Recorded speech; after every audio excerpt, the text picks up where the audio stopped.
Cerita cekak ira-iraan mantu sing dianggep tamu.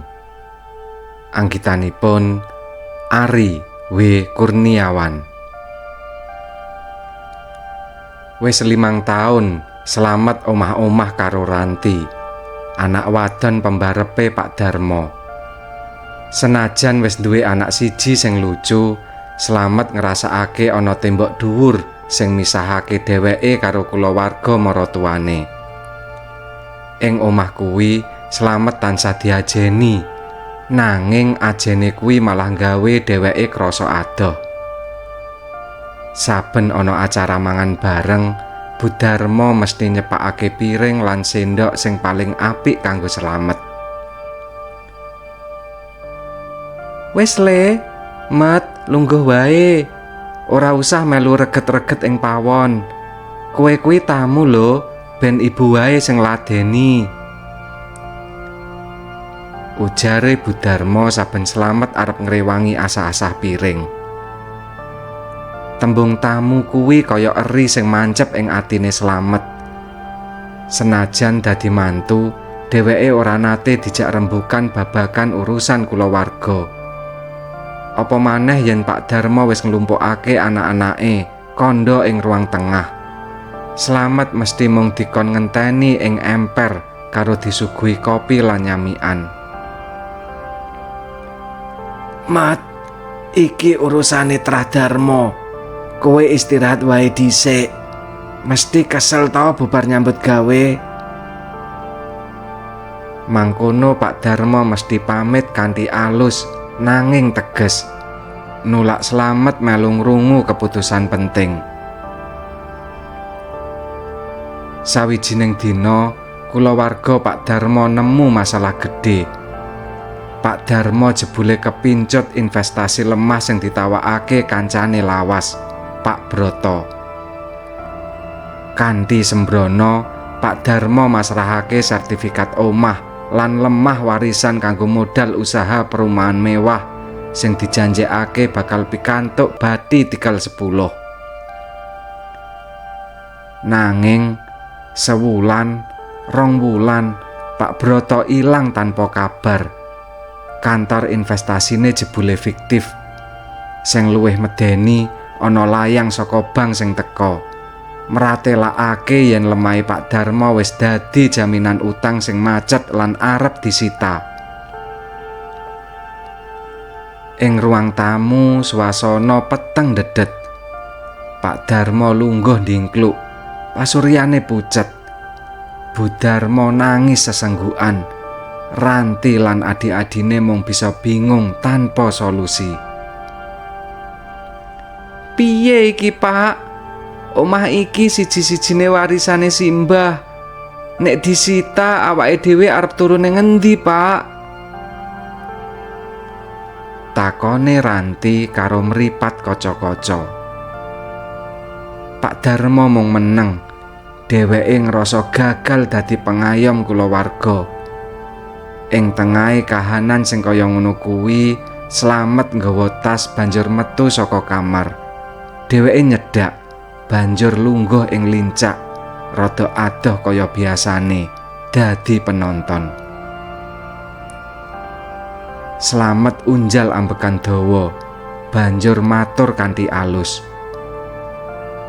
"Bapak, Ibu, nuwun sewu.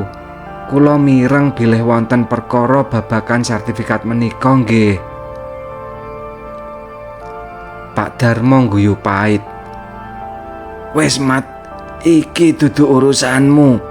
Kowe ora usah melu mikir, mundhak dadi bebanmu, ben bapak sing nanggung dosane."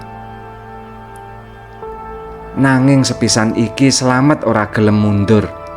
Dheweke mbuka tase lan ngetokake map biru. "Pak, saderenge kula nyuwun pangapunten nggih.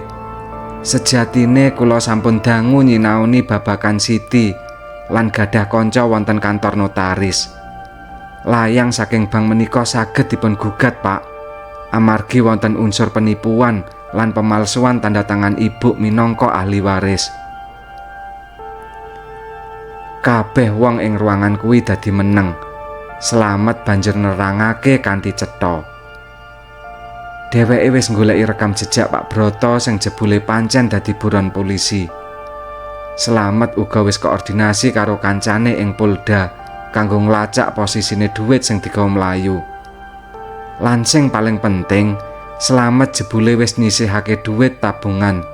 Asil nyambut gawene dadi konsultan proyek suwene 5 tahun kanggo dana darurat kulawarga.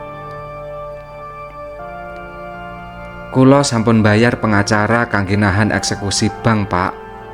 Lan niki wonten yatra sekedhik kagem nutup bunga bank supados griya niki mboten dipasang plangsita. Slamet nyalahake amplop kandel ing meja. Pak Darmo mung domblong. Dheweke ora nyangka menawa mantu sing sajrone iki mung dianggep tamu lan wong jaba, jebule dadi wong sing paling siap nalika ana perkara. Mantu sing ora tau diajak rembukan, jebule malah wis nyiapake payung sadurunge udan. Seminggu sakwise kedadian kuwi, kanthi pitulungane Slamet lan kanca kancane, Pak Broto kecekel lan sertifikat lemah bisa diselametake sanajan kudu liwat proses hukum sing rada dawa. Sore kuwi Bu Darmo masak enak banget. Kaya biasane, dheweke nyepakake piring sing paling apik kanggo Slamet. Nanging nalika Slamet arep lungguh ing pojokan kaya biasane, Pak Darmo ngadeg. "Mat, rene le, lungguh kene, sandinge bapak," dawuhe Pak Darmo karo nduding kursi ing jejere. Slamet rodok kaget. "Loh, Pak, mboten napa-napa lho, kula wonten mriki mawon, Pak." "Ora." Pak Darmo gandeng tangane Slamet. "Wiwit saiki kowe duduk tamu ing omah iki. Kowe kuwi cagak, kowe kuwi anakku le. Bapak njaluk ngapura ya, yen wingi-wingi bapak nutup mripat marang kowe le." Bu Darmo banjur nyedak, ora nggawa piring sing beda maneh. "Iya, Mat, Ibu kleru.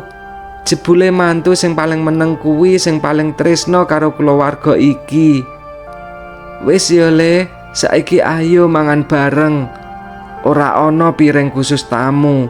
Kabeh piringe padha le. Amarga kowe wis dadi perangan saka getih kulawarga iki." Slamet mesem, atine krasa ayem. Tembok dhuwur kuwi akhire ambruk. Ora ana meneh tembung wong jaba lan wong jero. Ing meja mangan kuwi, Slamet ora meneh ngrasakake sepine dadi tamu. Nanging angete dadi perangan kulawarga sing sejati.